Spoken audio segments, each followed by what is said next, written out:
Bien, en este video voy a estar un poquito ronco por cuestiones de salud, pero creo que tengo la suficiente voz pues para que puedan escuchar adecuadamente este video. Como ya sabrán, este 1 de julio la Fraternidad de San Pío X ha amenazado con consagrar nuevos obispos en caso de que el Papa León XIV no les dé la debida aprobación.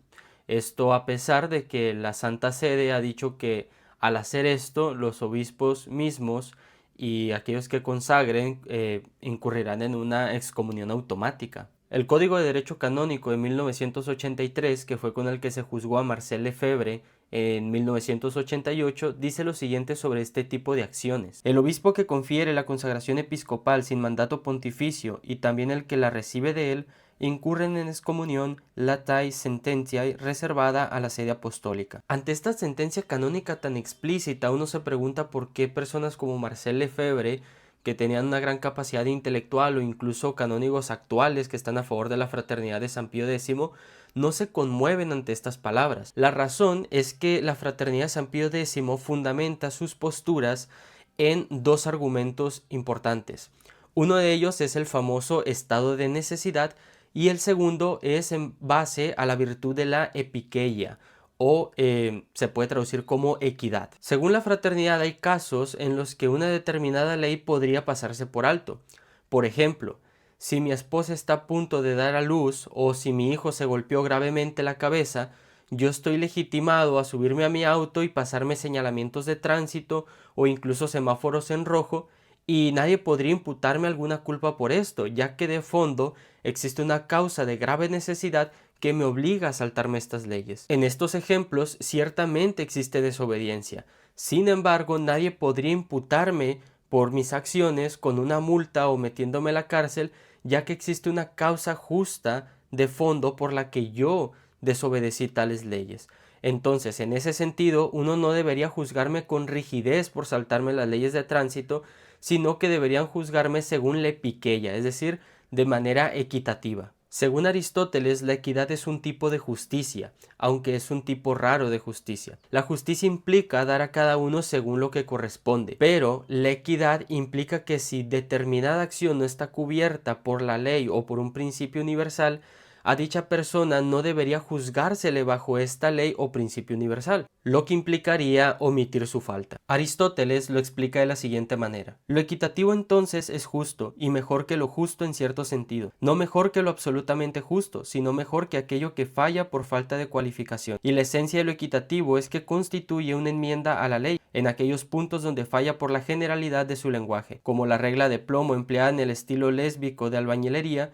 Así como la regla de plomo no tiene una forma fija, sino que se adapta al contorno de cada piedra, el decreto de la ley se adapta a la ocasión. Según la fraternidad de San Pío X, ellos deberían ser juzgados bajo esta ley de la equidad y por lo tanto el principio o ley del derecho canónico no debería aplicarse a ellos. Pero ellos alegan que existe una causa o una necesidad grave por la cual ellos están desobedeciendo esta ley. Y esta necesidad está basada en la crisis de la Iglesia, donde según ellos los valores tradicionales, morales y teológicos han sido abandonados incluso por la Santa Sede. El director del seminario de San Pío X, Bernard de Lacoste, dice lo siguiente: desde hace 60 años, aquellos mismos que recibieron de Cristo la misión de confirmar a sacerdotes y fieles en la fe, usan su autoridad para atacar la fe y la moral. Desde hace 6 décadas, la Santa Sede difunde enseñanzas confusas, ambiguas e incluso a veces falsas, radicalmente contrarias a lo que la Iglesia siempre ha enseñado. Si queremos conservar la fe y el estado de gracia para ir al cielo, estamos obligados a resistir a esas autoridades, a no seguirlas cuando nos apartan de la verdad o del bien. Los defensores de la fraternidad argumentan que esta crisis justifica las acciones de Marcel Lefebvre y de los que le siguen, por lo que están actuando bajo un caso de grave necesidad. Y si bien es cierto que existe una crisis en la Iglesia, eso no justifica cada una de nuestras acciones en nombre de la necesidad. Si la Iglesia permitiese eso, traería consecuencias bastante graves y aún más desastrosas. Pero según la fraternidad, ellos deberían ser juzgados según la ley de la epikeia, como decía Aristóteles. Y no hacerlo implicaría un caso de rigidez, lo cual es bastante irónico, ya que la fraternidad se distingue especialmente por ser una comunidad bastante rígida. Pero entonces, si ya aceptamos que existe realmente una crisis en la Iglesia, ¿Cuál es el problema con el estado de necesidad al que está apelando la fraternidad de San Pío X? ¿No la justifica entonces realmente? El problema de la fraternidad es que van en contra de la misión legítima de la Iglesia. No se puede apelar a un estado de necesidad cuando se va contra el genuino sentir del magisterio eclesial. La Iglesia ya ha condenado en el pasado las apelaciones al estado de necesidad en situaciones bastante idénticas a las que se encuentra la fraternidad de San Pío X. En 1791, el Papa Pío VI, en su breve Caritas, responde a una situación bastante similar que va en contra de la constitución civil del clero durante la Revolución Francesa. En esta historia, algunos obispos, sin alguna jurisdicción legítima dada por la Santa Sede, consagraron a algunos sacerdotes, algo parecido a lo que quiere hacer la fraternidad de San Pío X este 1 de julio. Y ante esta cuestión, Pío VI respondió de la siguiente manera: de la misma manera declaramos y decretamos que sus consagraciones fueron pecaminosas, ilícitas, sacrílegas y contrarias a las normas de los sagrados cánones, ya que fueron elegidos temeraria e injustamente, carecen de toda jurisdicción eclesiástica y espiritual para la guía de las almas, y han sido suspendidos de todo ejercicio del oficio episcopal. Por lo tanto, prohibimos severamente a los hombres mal elegidos e ilícitamente consagrados, bajo esta pena de suspensión, asumir la jurisdicción episcopal o cualquier otra autoridad para la guía de las almas, ya que nunca la han recibido. Tampoco deben nombrar, delegar o confirmar pastores, vicarios, misioneros, ayudantes, funcionarios, ministros u otros, cualquiera que sea su título, para el cuidado de las almas y la administración de los sacramentos bajo cualquier pretexto de necesidad. En este punto, algunos de la fraternidad argumentan que la situación actual de la Iglesia no tiene ningún tipo de precedentes y que por lo tanto se necesitan estas consagraciones ilícitas para salvar a la Iglesia del modernismo. El periodista italiano Aldo Maria Valli, que es respaldado por la página oficial de la Fraternidad de San Pío X, dice lo siguiente: pero la crisis actual es única, no tiene precedentes porque no es una crisis más. Este es el asalto final. Estamos ante un papa que, bajo el impulso de las potencias que lo apoyaron, implementó desde el inicio de su mandato un plan deliberado de desestabilización y derrocamiento. Por tanto, no se trata de una crisis, sino de una revolución, un nuevo capítulo revelador de la guerra modernista contra la Iglesia Católica. Esta apelación a una supuesta crisis sin ningún tipo de precedentes es bastante arbitraria, no se da ninguna razón para pensar que esto es así. Lo que sucede más bien es que hay una expectación subjetiva a raíz de las críticas que reciben sus propios sistemas teológicos y sociales, y luego pasan por alto todas las crisis que ha sufrido la Iglesia a lo largo de la historia. Esto de alguna forma puede dar la impresión de que su misión es realmente una misión divina y los pone como unos pobres mártires que están siendo perseguidos como nunca han sido perseguidos algunos otros a lo largo de la historia. Pero este tipo de excusas ya han sido abordadas con anterioridad. En el siglo XIX, el reverendo John Macall comentó: aquellos que en todas las épocas se han introducido en el santuario sin ninguna prueba auténtica de su delegación han sido tratados como usurpadores. En vano esos individuos arrogantes alegarán la corrupción de la Iglesia de Cristo para colorear con el argumento de la necesidad su propia usurpación. Si, por tanto, algunos son engañados por las invectivas engañosas de los sectarios contra la corrupción del ministerio apostólico, deben ser víctimas voluntarias del error, ya que la misión divina de nuestro Redentor, que Él nunca ha retirado todavía, es una garantía permanente de su indefectibilidad. Algunos tradicionalistas dicen que ellos no están usurpando a nadie, porque no están creando ninguna iglesia paralela y competitiva a la Iglesia Católica.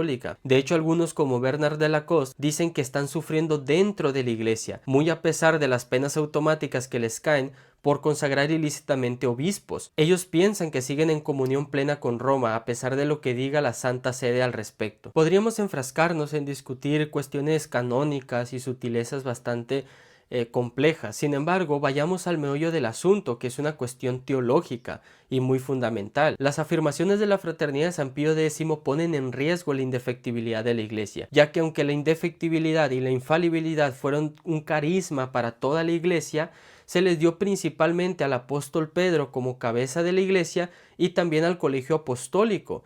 Es decir, hoy en día podemos afirmar que el magisterio es a quien se le otorga el carisma de la infalibilidad, pero también se les dio la autoridad de apacentar a las ovejas y guiarlas adecuadamente hacia la salvación. De modo que es imposible que incluso si no se da en un pronunciamiento solemne, la Iglesia no pueda llevar a las almas a la condenación. ya que esto iría en contra de la promesa de Cristo de que las puertas del infierno no prevalecerían contra la Iglesia. Aunque los obispos y sacerdotes de la fraternidad digan que ellos no quieren usurpar a nadie, ni al magisterio, ni al papa, de hecho sí lo hacen. Aunque quieran disfrazar esta usurpación con tecnicismos canónicos, sustancialmente su doctrina es cerrada e incluso innovadora, lo cual es irónico siendo que ellos se sienten paladines de la tradición. En el 50 aniversario de la declaración de Monseñor Lefebvre, donde expuso la postura de la Fraternidad de San Pío X frente al Concilio Vaticano II, la página oficial de la Fraternidad publicó lo siguiente. Estas razones son las siguientes: obediencia a las enseñanzas del Magisterio,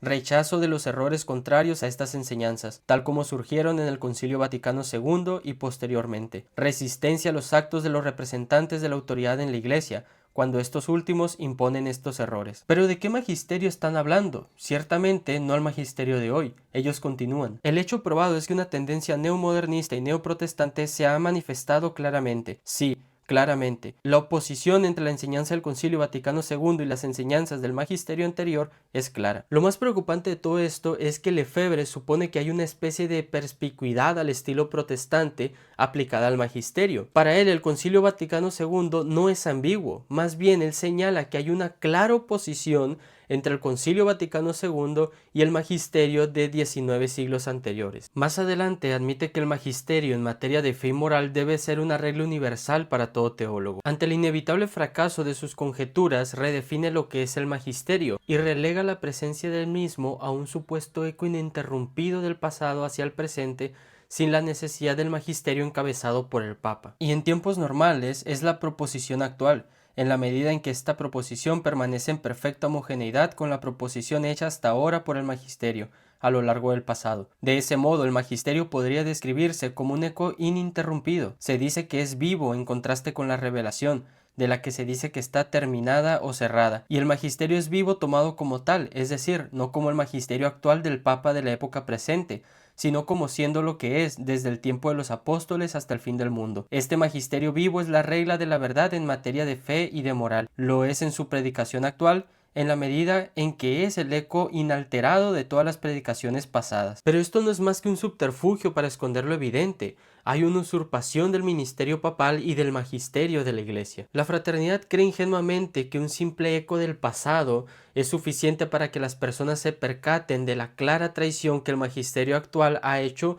respecto al magisterio del pasado, como si fueran dos organismos diferentes. Pero esta idea de eco ininterrumpido del pasado resulta bastante extraña y teológicamente imprecisa. ¿En qué sentido la tradición expresada por el magisterio en el pasado es un eco? En sí, el término denota una repetición exacta, pero no es eso reducir la tradición a un estatismo. Si esto es así, va en contra de cualquier teoría del desarrollo doctrinal profesada históricamente por teólogos como John Henry Newman o San Vicente de Lérins. Este tipo de razonamiento no dista mucho del paradigma protestante de la sola escritura. La sola escritura va acompañada de lo que se conoce como perspicuidad de las escrituras. Se dice entonces que las escrituras son claras en sus partes esenciales, de modo que cualquiera que vaya a las escrituras y las lea con un espíritu de fe, podrá distinguir entre lo que es las partes esenciales y las partes no esenciales, así como se distingue del color negro y el blanco, para tomar el ejemplo de Juan Calvino. Es cierto que Lefebvre y sus sucesores no hablan bajo estos términos,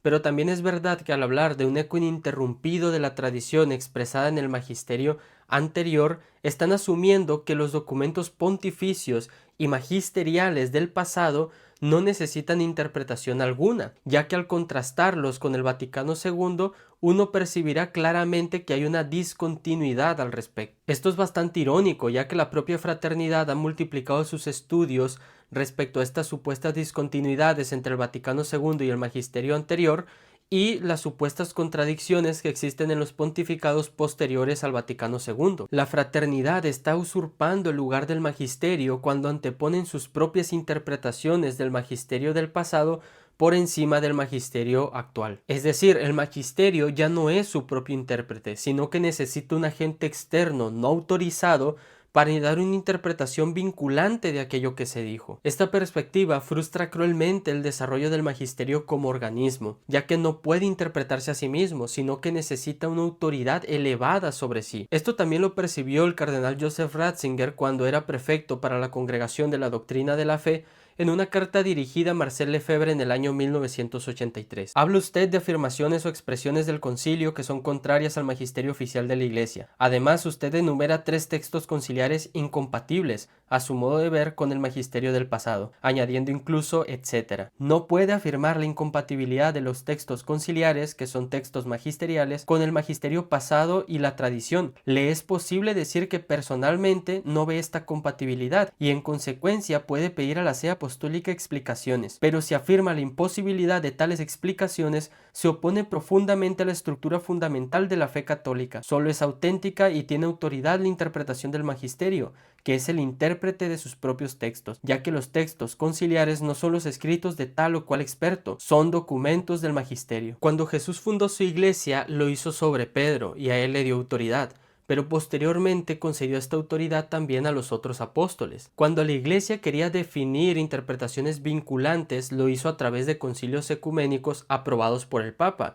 como lo fue el Concilio de Jerusalén en Hechos 15, que fue aprobado por San Pedro. La Iglesia nunca relegó la interpretación de sus propios concilios a los subordinados. No hay ningún precedente histórico en el que esto haya sucedido así. Aunque este tipo de tradicionalistas dirán que ellos simplemente están repitiendo las interpretaciones conciliares del pasado, esto falla cuando dicen que el magisterio no se está interpretando bien a sí mismo y por lo tanto generan una ruptura en esa sucesión magisterial. Y si hay una ruptura en el magisterio, entonces la promesa de Cristo dada a San Pedro de que las puertas del infierno no prevalecerán sobre la iglesia que está edificada sobre él, entonces estamos haciendo de Cristo un mentiroso. Esta promesa de indefectibilidad, si bien fue dada a toda la iglesia y no solo a individuos particulares, ciertamente se dio a toda la iglesia unida a Pedro y al colegio de los apóstoles.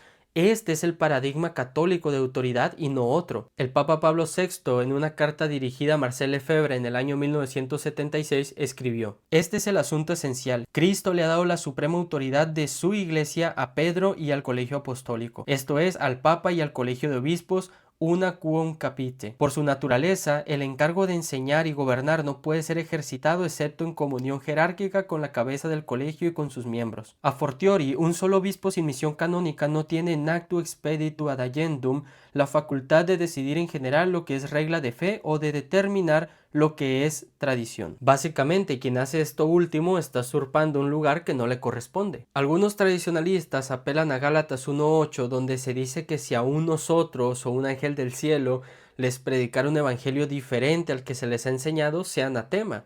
Y con ello dicen que el apóstol Pablo está dando una posibilidad fáctica de que el magisterio o los líderes de la iglesia podrían desviarse de la interpretación auténtica del evangelio y en consecuencia ellos tienen el deber de mantenerse firmes en la tradición que han aprendido del pasado. Sin embargo, si hacemos una interpretación hiperliteralista de Gálatas 1:8, eso quiere decir que el magisterio auténtico de la iglesia podría enseñar en algún momento una herejía de manera formal, o que el magisterio de la iglesia podría llevar a toda la iglesia al error en algún momento, ya que el apóstol Pablo está discutiendo lo que es el núcleo del evangelio, algo que los judaizantes estaban pervirtiendo. Es decir, el apóstol Pablo no está hablando de meras cuestiones disciplinarias o pastorales, sino de cuestiones dogmáticas. Además, si el apóstol Pablo está hablando de manera hiperliteralista, también deberíamos asumir que un ángel del cielo podría enseñarnos alguna cosa que vaya en contra del núcleo del mensaje del evangelio, lo cual va en contra de la doctrina de la iglesia, ya que los teólogos han estado de acuerdo en su conjunto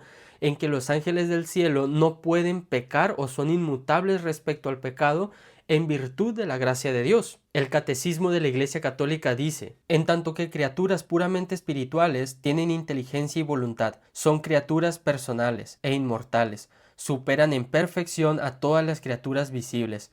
El resplandor de su gloria da testimonio de ello. Dado que los ángeles después de la caída ya no pueden pecar en virtud de la gracia de Dios, las palabras del apóstol Pablo deberían entenderse en un sentido hiperbólico. Entonces, lo que el apóstol Pablo quiere decir no es que el magisterio encabezados por el Papa puedan llevar a la iglesia al error, ni que un ángel asistido por la gracia divina pueda pecar en algún momento yendo en contra o enseñando en contra del núcleo del evangelio. Más bien lo que el apóstol Pablo quiere decir es que la revelación está por encima del mensajero y nada más. Quiero terminar este video diciendo que es irónico que una fraternidad que constantemente acusa al Vaticano II y a la iglesia posterior a este de estar protestantizada esté esencialmente protestantizada, ya que la base de todos sus reclamos teológicos son el juicio privado, un tipo de anarquía teológica y una usurpación contra el deber del magisterio y del Papa. Quiero invitar a todos a que hagan una profunda reflexión. Esto que está aconteciendo no es cosa menor, puede generar un cisma, y un cisma siempre es lamentable. Sobre todo quiero hablar a aquellas personas que se congregan en la fraternidad de San Pío X.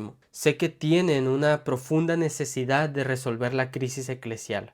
Sé que realmente aman al Señor y por eso hacen estas cosas. Sin embargo, yo les aconsejo que vayan por la vía segura. El Señor prometió que la Iglesia, el magisterio, encabezadas por el Papa, siempre nos guiarían hacia la salvación. Pensar que la Iglesia ha caído de esta misión, pensar que el Papa ha traicionado esta misión y que por lo tanto nos pueden imponer algunas leyes que nos lleven al infierno o que nos perjudiquen en nuestra salvación, es simplemente hacer de Cristo un mentiroso. Y como sé que tienen un profundo amor por Cristo, eso no pasa por sus cabezas.